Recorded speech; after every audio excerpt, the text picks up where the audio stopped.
Hello everybody, welcome to Shogi Ramen TV. いらっしゃいませ. Let's enjoy Shogi with me. Today, I want to talk about Double Ranging Rook. If you are Ranging Rook players and you cannot play Static Rook yet, then you cannot avoid the Double Ranging Rook. So I hope that this video will help you. I think there are many questions about Double Ranging Rook. What is the best position of Rook? And what is the best castle? And how do we handle the edge pawn? And what is the latest joseki? Let's start from the most basic question about the rook position. About double ranging rook, it is said that the opposing rook and third file rook are the best position of the rook in the double ranging rook. So I want to explain about the reason at first. Let's see from the fourth file rook.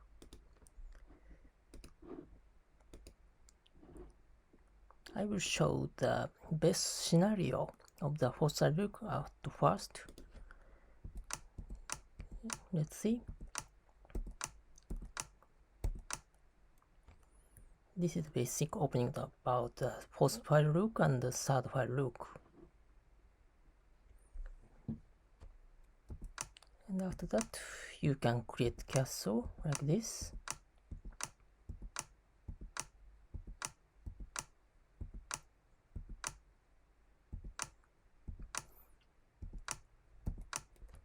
In the double ranging rook, getting the pawn is very important technique.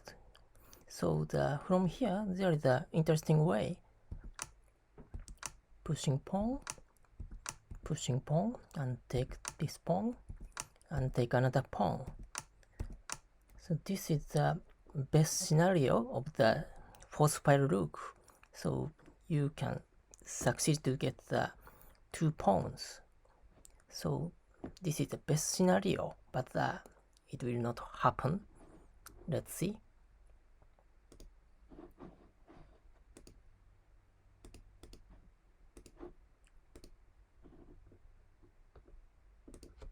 Okay.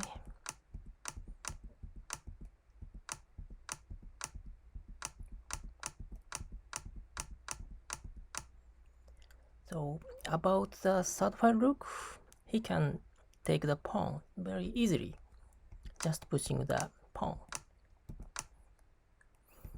And from here,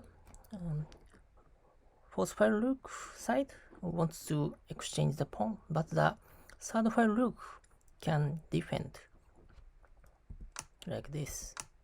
So it's not so easy to exchange the pawn.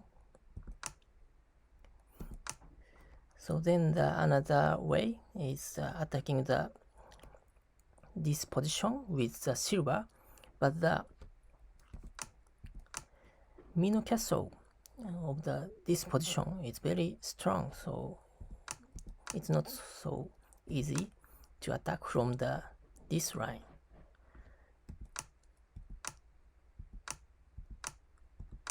So after that, you need to push this pawn and move the rook to the opposing position again to attack from here. So let's see that this position, third file rook side has already get 2 pawns, and also from the third file rook,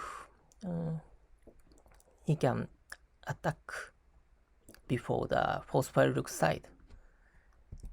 For example, this edge attack is very strong. So this is I think one of the reason, and I think it's a big reason.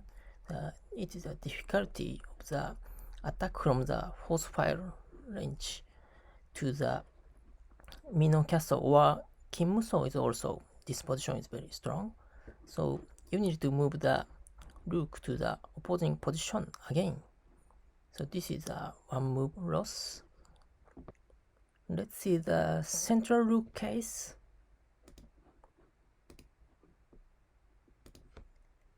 Okay, pushing the pawn and moving the rook to the central position. And the opponent chose the third file rook. This is the basic case of the central rook versus third file rook. And from here, pushing pawn looks nice to defend this position.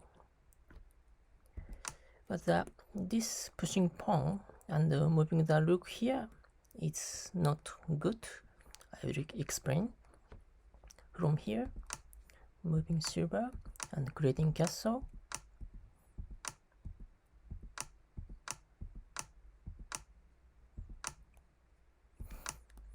And let's see this position. And opponent from the third file side, silver is coming to here, and he can attack to the rook easily to move the here. And this rook position is not so good against this kind of the attack. And it looks chance to exchange the pawn, but if the opponent drop the pawn here, you can take a pawn. It's good, but there is another way to capture the rook like this. So after that, your rook will be captured. So you cannot take a pawn. So from here, you need to defend the rook by silver. And jumping knight.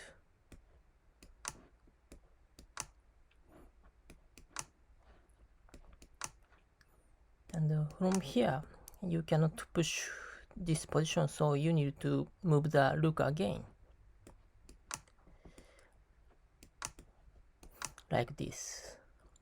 But the opponent's side has already finished the formation of the attack, so he can start attack like this. But from the central rook side, it is not ready for the attack. This is the reason why central rook is difficult in the double ranging rook. From here, I will explain about how do we do for the central rook players. Let's see the Gifu. So this is the basic position, and from here, pushing pawn is not good, so the other option is moving silver here and moving silver here, and moving the bishop here. This is very interesting way. If the opponent didn't defend this position like this, you can attack this position with the silver and bishop combination, and you can take the pawn easily. This is interesting trap. So against this bishop, opponent has to prepare the defense, and if moving silver, he can defend by the bishop. So from here, moving the rook to the opposing position is the interesting way, and the bishop is already moved here, so you can move this position. And pushing pawn, and creating castle.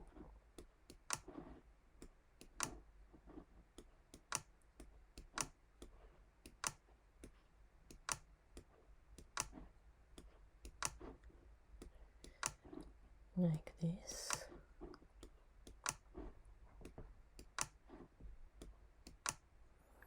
And in this position, silver is moving here, so then you can exchange the pawn.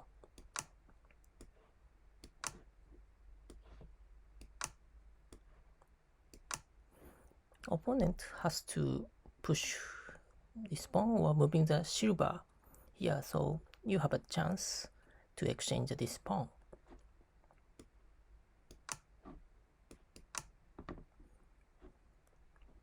So this is the basic joseki in the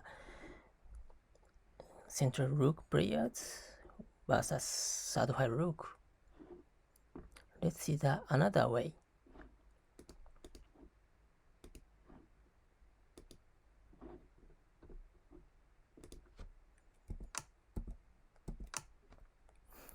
So from here, if you know your opponent are ranging rook players, you can prepare the moving the rook directly to the opposing position. But if you don't know the opponent's strategies, you have to move here because you are central rook player. And from here, the other option is the pushing pawn and exchanging bishop.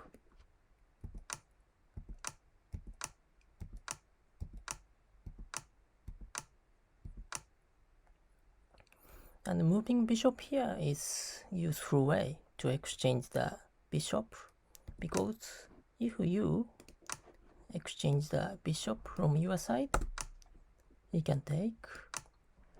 This is a one move loss for you, because just exchange a bishop, but the opponent has moved here.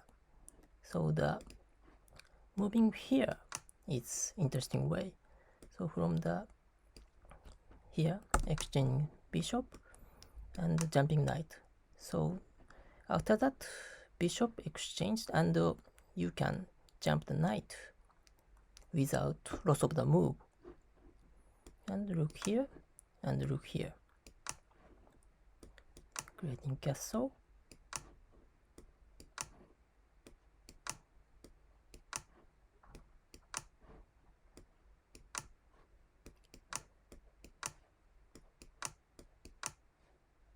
And exchange pawn. And moving the rook here. And also opponent's side is moving the rook here. And moving gold. And moving gold. So this rook position and this gold position is very important when you have the bishop. So this position is very strong against the bishop exchange. So if the gold is here, opponent can drop the bishop here, like this. So when the bishop exchange happened, this formula is very useful way in the double ranging rook. So this is the also popular joseki, central rook versus third file rook. Finally, they are changing to the opposing rook. Oh, your opponent are ranging rook players, then you can choose opposing rook directly. Like this, moving silver.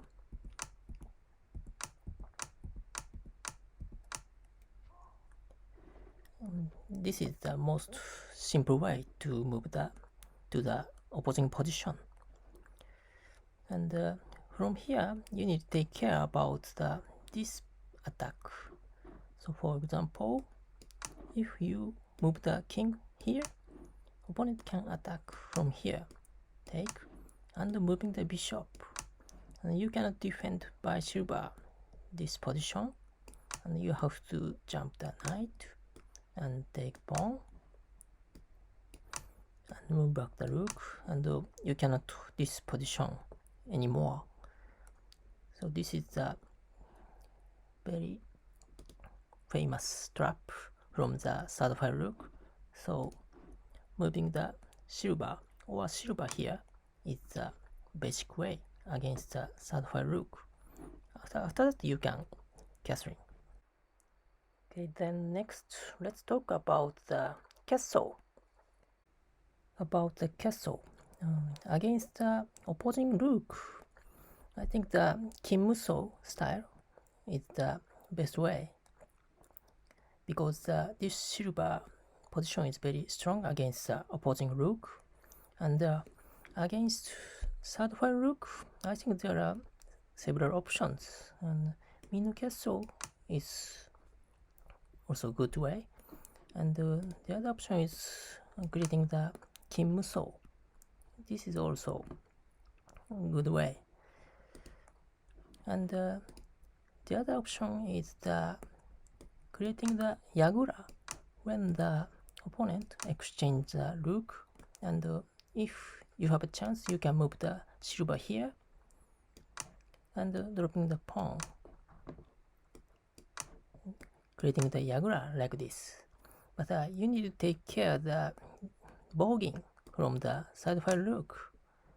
So if it's difficult to defend this position like this, so if your gold can move here, it's okay.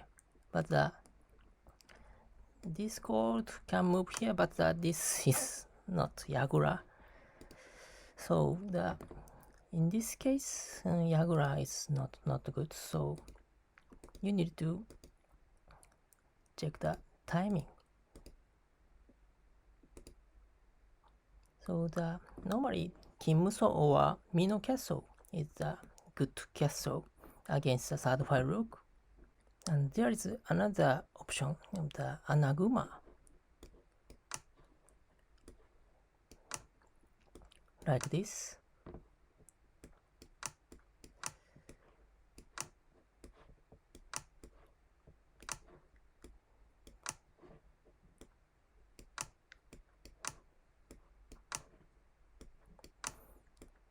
Anaguma is a strong castle, but I think it's not good in the ranging rook game because edge attack is very strong in the ranging rook game. So for example, moving the bishop here and jumping knight. So after getting one pawn, you can attack to the edge like this. This attack is very simple but very strong to break the Anaguma. Like this. Take and take. And you can sacrifice the bishop here. And attacked by the lance.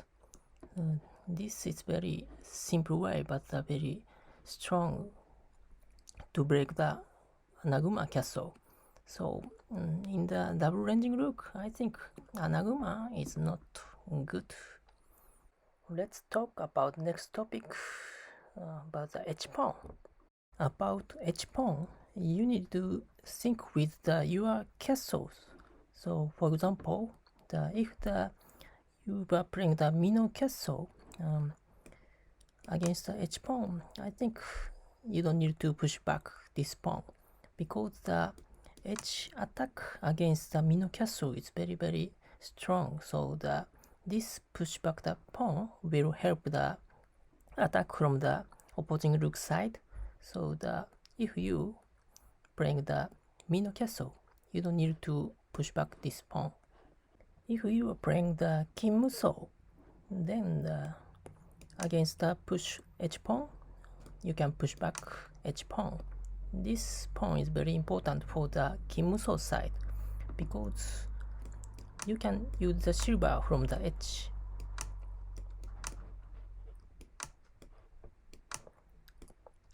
Like this.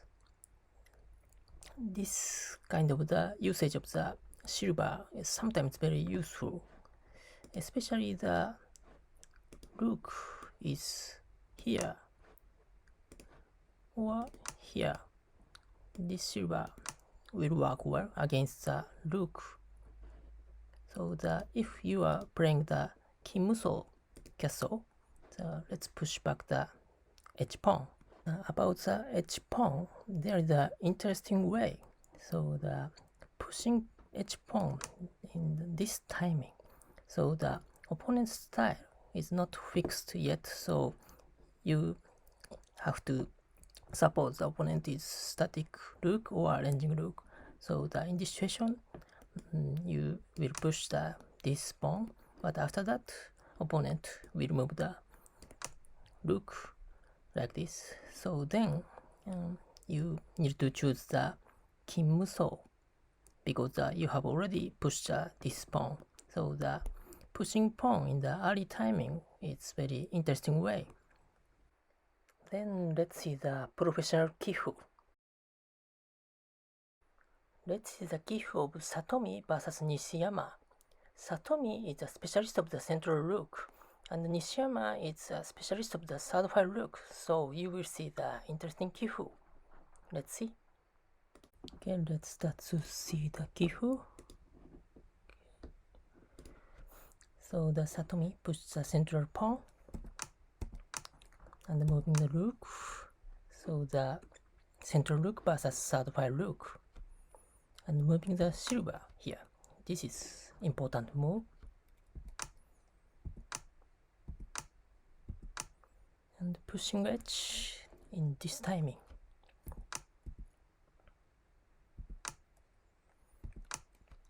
And moving the bishop here is also important move.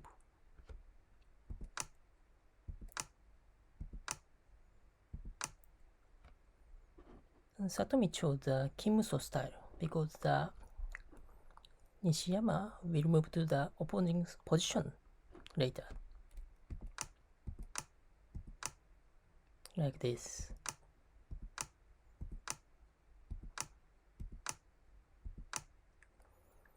And normally, dropping the pawn is the way, but the Satomi moved the silver here. And this is interesting drop. If the you take this pawn, I can capture the rook by dropping the bishop here. So need to back this position and drop the pawn.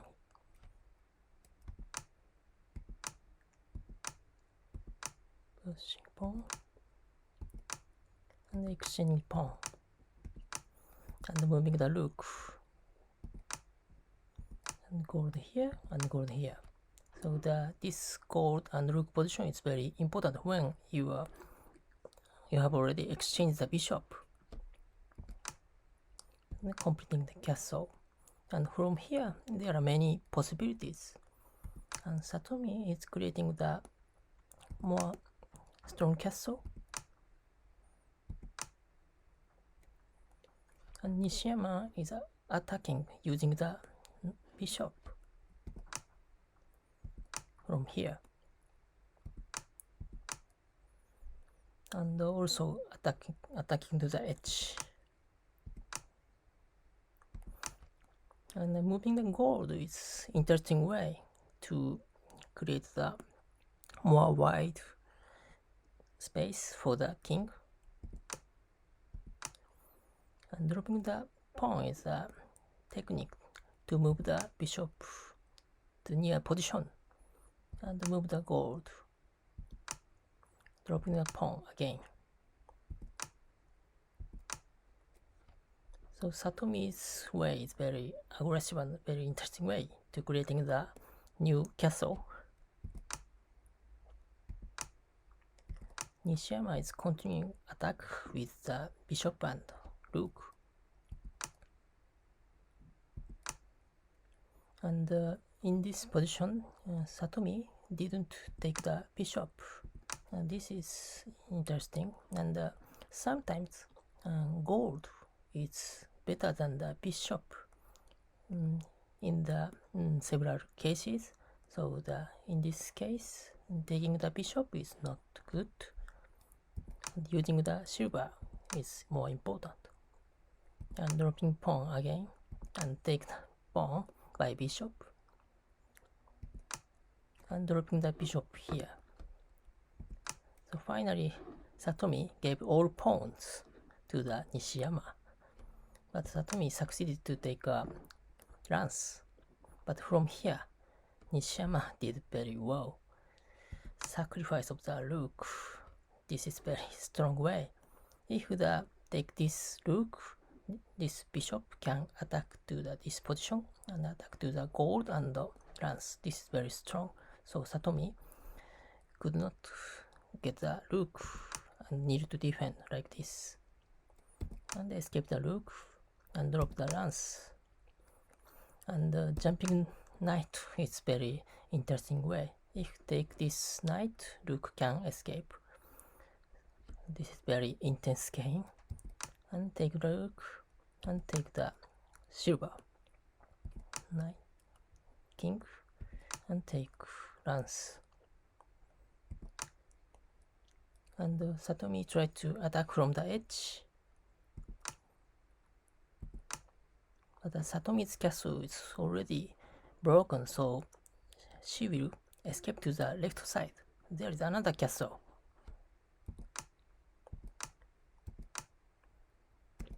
But it's difficult because of the bishop attack. This attack is very strong. Need to drop something and drop the silver to continue attack. Defend and pushing pawn to attack to the head of the knight. And defend by gold and dropping the gold. This is very nice way to surround the king. Escape the rook and take the knight. This is very strong. After that, Nishiyama can drop the knight here, escape, and take the gold. And take the knight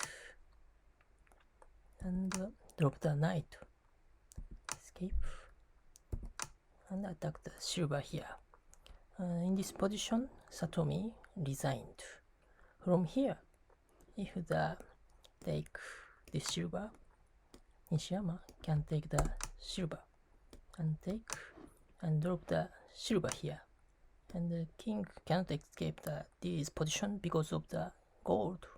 So only the way is escape this position, but just pushing the pawn, king cannot escape because of the lance. So it's end. So typically the double ranging rook is always very intense and very creative. I like it. Thank you for watching this video. I hope you will enjoy the double ranging rook more. Okay, thank you. Bye bye.